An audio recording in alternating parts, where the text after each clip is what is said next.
ಓಂ ಶ್ರೀ ಗುರುಭ್ಯೋ ನಮಃ. ಫ್ರೆಂಡ್ಸ್, ಎಲ್ಲರಿಗೂ ನಮಸ್ಕಾರ. ಪ್ರೀತಿಯ ವೃಷಭ ರಾಶಿಯ ಬಂಧುಗಳೇ, 2026ನೇ ವರ್ಷ ನಿಮಗೆ ಕರ್ಮಫಲದ ವರ್ಷ. ಶನಿ ಮಹಾರಾಜ 3ನೇ ವರ್ಷ ನಿಮ್ಮ ರಾಶಿಯ 11ನೇ ಮನೆಯಲ್ಲಿ ಇರೋದ್ರಿಂದ ಲಾಭ, ಆಸೆ ಪೂರೈಕೆ ಆಗುತ್ತೆ. ಆದರೆ ಗುರು 8ನೇ ಮನೆಯಲ್ಲಿ ಇರೋದ್ರಿಂದ ವರ್ಷದ ಮೊದಲ 6 ತಿಂಗಳು ತುಂಬ ಜಾಗ್ರತೆ ಬೇಕಾಗುತ್ತೆ. ಅದರಲ್ಲೂ ಏಪ್ರಿಲ್ 14ರಿಂದ ಜುಲೈ 20ರ ಮಧ್ಯೆ ಗುರು ಚಾಂಡಾಲ ಯೋಗ ಇರೋದ್ರಿಂದ ಆರೋಗ್ಯ, ಹಣ, ಸಂಬಂಧ ಮೂರಲ್ಲೂ ಕೂಡ ಏರುಪೇರು ಅನ್ನೋದು ಆಗಬಹುದು.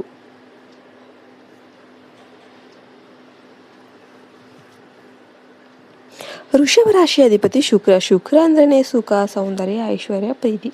2026ರಲ್ಲಿ ಶುಕ್ರನು ಅಸ್ತಮಿಸಿದಾಗ ಅಂದರೆ ಮಾರ್ಚ್ 10ರಿಂದ ಏಪ್ರಿಲ್ 25ರ ಮಧ್ಯೆ ದಾಂಪತ್ಯದಲ್ಲಿ ಬಿರುಕು, ಪ್ರೀತಿಯಲ್ಲಿ ಮೋಸ, ಐಷಾರಾಮಿ ವಸ್ತುಗಳಿಂದ ನಷ್ಟ ಆಗುವ ಸಾಧ್ಯತೆ ಇರುತ್ತೆ.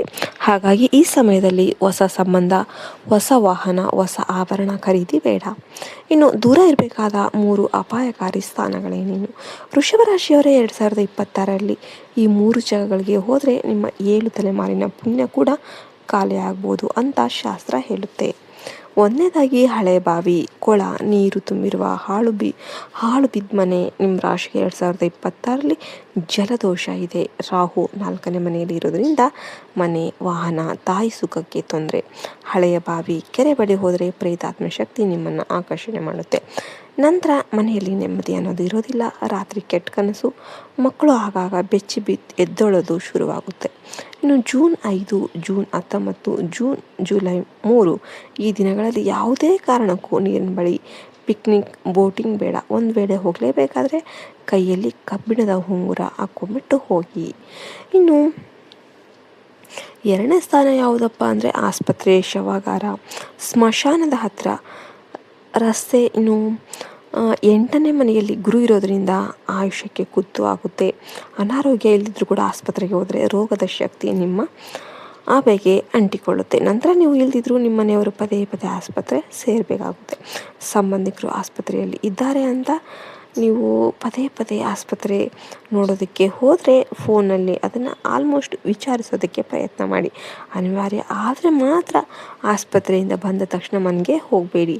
ದೇವಸ್ಥಾನಕ್ಕೆ ಹೋಗಿ ಕರ್ಪೂರ ಹಚ್ಚಿ ನಂತರ ಮನೆಗೆ ಹೋದ ಕೂಡಲೇ ಸ್ನಾನ ಮಾಡಿ. ಇಲ್ದಿದ್ರೆ ಆಸ್ಪತ್ರೆಯ ನಕಾರಾತ್ಮಕತೆ ನಿಮ್ಮ 3 ತಿಂಗಳು ಕೂಡ ನಿಮ್ಮ ಮನೆಯಲ್ಲಿ ಇರುತ್ತೆ.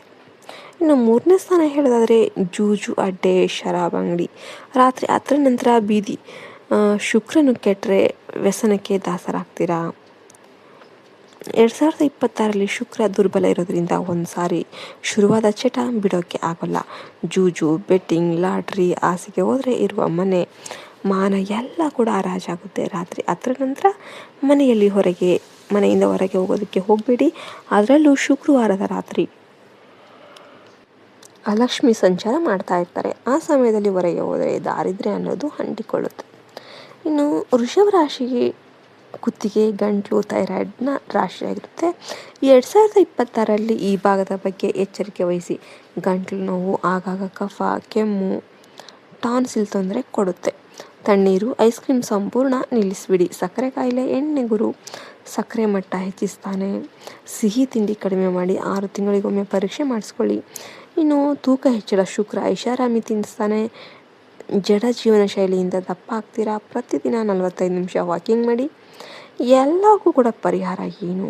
ಶುಕ್ರವಾರದಂದು ಬಿಳಿ ಬಟ್ಟೆ ಹಾಕಿ ಅಕ್ಕಿ, ಸಕ್ಕರೆ, ಹಾಲು, ಮೊಸರು, ಬೆಳ್ಳಿ ದಾನ ಮಾಡಿ. ಓಂ ದ್ರಾಂ ದ್ರೀಂ ದ್ರೌಂ ಸಹ ಶುಕ್ರಾಯ ನಮಃ ಮಂತ್ರ 108 ಬಾರಿ ಜಪ ಮಾಡಿ. ಬೆಳಿಗ್ಗೆ 1 ಚಮಚ ತ್ರಿಫಲ ಚೂರ್ಣ ನೀರಿನಲ್ಲಿ ಕುಡಿಸಿ ನಿಮ್ಮ ಮನೆಯವರಿಗೆಲ್ಲರಿಗೂ ಕುಡಿಸಿ. ಎಸ್ಪೆಷಲಿ ವಯಸ್ಸಾದವರು ಮತ್ತು ಚಿಕ್ಕ ಮಕ್ಕಳು. ಇನ್ನು ನಿಮ್ಮ ಆರ್ಥಿಕ ಸ್ಥಿತಿ 2026ರಲ್ಲಿ ಹಣ ಬರುತ್ತಾ ಹೋಗುತ್ತಾ? ವೃಷಭ ರಾಶಿಯವರಿಗೆ 2026 ಒಂದು ಕೈಯಲ್ಲಿ ಬಂದು ಇನ್ನೊಂದು ಕೈಯಲ್ಲಿ ಹೋಗುವ ವರ್ಷ ಆಗಿರುತ್ತೆ. ಶನಿ 11ನೇ ಮನೆಯಲ್ಲಿ ಇರೋದ್ರಿಂದ ಆದಾಯ ಬರುತ್ತೆ. ಆದರೆ 8ನೇ ಗುರು ಅನಿರೀಕ್ಷಿತ ಖರ್ಚನ್ನು ಮಾಡಿಸ್ತಾನೆ. ಹಣ ಬರುವ ದಾರಿ. ಮೇ ತಿಂಗಳ ನಂತರ ಪಿತ್ರಾರ್ಜಿತ ಆಸ್ತಿ, ಇನ್ಸೂರೆನ್ಸ್ ಹಣ ಕೈ ಬರುತ್ತೆ. ಭೂಮಿ, ಮನೆ ಮಾರಾಟದಿಂದ ಲಾಭ. ಹೆಂಡತಿ ಅಥವಾ ಗಂಡನ ಮೂಲಕ ಧನ ಲಾಭ. ಹಣ ಹೋಗುವ ದಾರಿ. ಆಸ್ಪತ್ರೆ, ಔಷಧಿ ಖರ್ಚು ಜನವರಿ ಏಪ್ರಿಲ್. ವಾಹನ ರಿಪೇರಿ, ಅಪಘಾತ ಖರ್ಚು, ಕೋರ್ಟ್ ಕಚೇರಿ, ವಕೀಲರ ಫೀಸ್, ಇನ್ನು ಎಲ್ಲದಕ್ಕೂ ಎಚ್ಚರಿಕೆಯನ್ನು ಯಾರಿಗೂ ಕೂಡ ಸಾಲ ಕೊಡಬೇಡಿ, ಯಾರ ಬಳಿ ಕೂಡ ಸಾಲ ಮಾಡಬೇಡಿ. ಚಿಟ್ ಫಂಡ್ ಬಡ್ಡಿ ವ್ಯವಹಾರ 2026ರಲ್ಲಿ ಮಾಡಿದರೆ ಮೋಸ ಖಚಿತ. ಹಣ ಉಳಿಸ್ಬೇಕಂದ್ರೆ ಮನೆಯ ಈಶಾನ್ಯ ಮೂಲೆಯಲ್ಲಿ ಬೆಳ್ಳಿಯ ನಾಣ್ಯವನ್ನು ಕೆಂಪು ಬಟ್ಟೆಯಲ್ಲಿ ಕಟ್ಟಿಡಿ. ಲಕ್ಷ್ಮೀದೇವಿ ಮನೆಯಲ್ಲಿ ನಿಲ್ತಾಳೆ.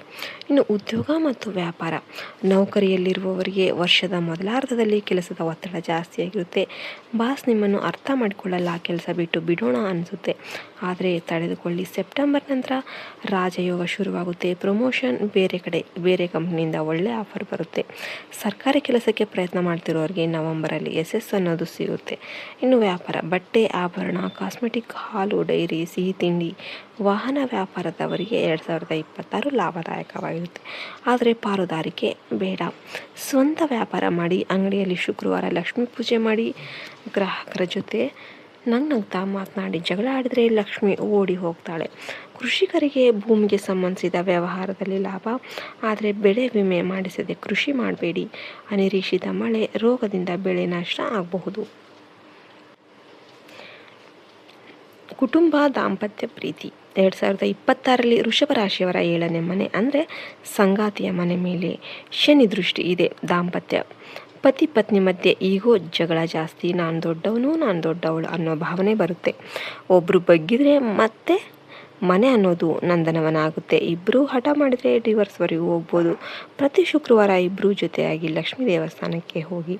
ಪ್ರೀತಿ, ಪ್ರೇಮಿಗಳಿಗೆ ಪರೀಕ್ಷೆಯ ಕಾಲ ಆಗಿರುತ್ತೆ. 3ನೇ ವ್ಯಕ್ತಿಯಿಂದ ಅನುಮಾನ ಬರುತ್ತೆ. ಜಾತಕ ಹೊಂದಾಣಿಕೆ ಆಗದೆ ಮನೆಯಲ್ಲಿ ವಿರೋಧ ಬರುತ್ತೆ. ಆದರೆ ನವೆಂಬರ್ ನಂತರ ಎಲ್ಲ ಕೂಡ ಸರಿ ಹೋಗುತ್ತೆ.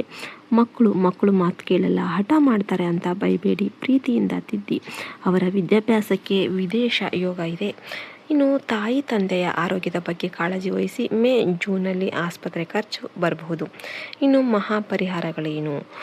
ಶುಕ್ರಯಂತ್ರವನ್ನು ಬೆಳ್ಳಿಯ ತಾಯ್ತದಲ್ಲಿ ಹಾಕಿ ಬಲಗೈಗೆ ಕಟ್ಟಿಕೊಳ್ಳಿ. ಇನ್ನು ಗೋಸೇವೆ, ಶುಕ್ರವಾರದಂದು ಹಸುವಿಗೆ ಬೆಲ್ಲ, ರೊಟ್ಟಿ ತಿನ್ನಿಸಿ 7 ಶುಕ್ರವಾರ ಮಾಡಿದರೆ ಸಕಲ ದೋಷ ಪರಿಹಾರ ಆಗುತ್ತೆ. ವಜ್ರ, ಸಾಧ್ಯವಾದರೆ ಕಿರುಬೆರಳಿಗೆ ವಜ್ರದ ಉಂಗುರ ಧರಿಸಿ. ಆಗದಿದ್ದರೆ ಬೆಳ್ಳಿಯ ಉಂಗುರದಲ್ಲಿ ಓಪಲ್ ಕಲ್ಲನ್ನು ಕಟ್ಟಿ. ಎಲ್ಲರೂ ಕೂಡ ಓಂ ಶುಂ ಶುಕ್ರಾಯ ನಮಃ ಅಂತ ಪ್ರತಿದಿನ ಸಂಜೆ 6ರಿಂದ 7 ಮಧ್ಯೆ 108 ಬಾರಿ ಭಜಿಸೋದಕ್ಕೆ ಟ್ರೈ ಮಾಡಿ. 6 ಜನ ಸುಮಂಗಲಿಯರಿಗೆ ಬಿಳಿ ಸೀರೆ, ಬಳೆ, ಕುಂಕುಮ, ಅರಿಶಿನ ದಾನ ಮಾಡಿ. ನಿಮ್ಮ ದಾಂಪತ್ಯ ಗಟ್ಟಿಯಾಗುತ್ತೆ. ಇನ್ನು ಮನೆಯ ಆಗ್ನೇಯ ಮೂಲೆಯಲ್ಲಿ ಅಡಿಗೆ ಮನೆ ಇರಲಿ. ಅಲ್ಲಿ ಪ್ರತಿದಿನ ಸಣ್ಣ ದೀಪ ಹಚ್ಚಿ ಅನ್ನಕ್ಕೆ ಕೊರತೆ ಅನ್ನೋದು ಬರೋದಿಲ್ಲ. ಇನ್ನು ಕೊನೆ ಮಾತು, ಹೆದರಬೇಡಿ, ಎಚ್ಚರಾಗಿರಿ. ವೃಷಭರಾಶಿಯವರೇ, ನೀವು ಸ್ಥಿರತೆಯನ್ನು ಇಷ್ಟಪಡುವವರು. ಬದಲಾವಣೆ ನಿಮಗೆ ಇಷ್ಟ ಆಗಲ್ಲ. ಆದರೆ 2026 ನಿಮ್ಮನ್ನು ಬದಲಾಯಿಸುತ್ತೆ. ಈ ಬದಲಾವಣೆ ಕಷ್ಟ ಕೊಟ್ಟರೂ ಕೂಡ ಕೊನೆಗೆ ಒಳ್ಳೆಯದೇ ಮಾಡುತ್ತೆ. ಈ ವಿಡಿಯೋ ನೋಡಿದ ಮೇಲೆ ಭಯಪಡಬೇಡಿ, ಎಚ್ಚರಿಕೆ ತೆಗೆದುಕೊಳ್ಳಿ. ಶುಕ್ರ ನಿಮ್ಮ ರಾಶಿಯ ಅಧಿಪತಿ. ನೀವು ಧರ್ಮ, ನ್ಯಾಯ, ಪ್ರೀತಿಯ ದಾರಿಯಲ್ಲಿ ಇದ್ದರೆ ಅವರು ನಿಮ್ಮನ್ನು ಕೈ ಬಿಡಲ್ಲ. ಕಮೆಂಟಲ್ಲಿ ಓಂ ಶ್ರೀ ಮಹಾಲಕ್ಷ್ಮೀ ನಮಃ ಅಂತ 3 ಬಾರಿ ಬರೀರಿ. ಲಕ್ಷ್ಮೀದೇವಿಯ ಆಶೀರ್ವಾದ ನಿಮ್ಮ ಮನೆಯಲ್ಲಿ ಸದಾ ಇರಲಿ. ಈ ವಿಡಿಯೋವನ್ನು ನಿಮ್ಮ ಎಲ್ಲ ವೃಷಭ ರಾಶಿಯ ಆತ್ಮೀಯರೊಂದಿಗೆ ಶೇರ್ ಮಾಡಿ. ಒಳ್ಳೆಯದನ್ನು ಹಂಚಿದರೆ ಒಳ್ಳೆಯದೇ ವಾಪಸ್ ಬರುತ್ತೆ. ನಿಮ್ಮ ಪಾಲಿಗೆ ಸಹನೆಯಿಂದ ಸಾಧನೆಯ ವರ್ಷ ಇದಾಗಿರಲಿ. ಶುಭಂ ಭವತು. ಜೈ ಹಿಂದ್, ಜೈ ಭಾರತ್ ಮಾತೆ. ಹರಿ ಓಂ ದತ್ ಸತ್. ಸರ್ವೇ ಜನೋ ಸುಖಿನೋ ಭವಂತು.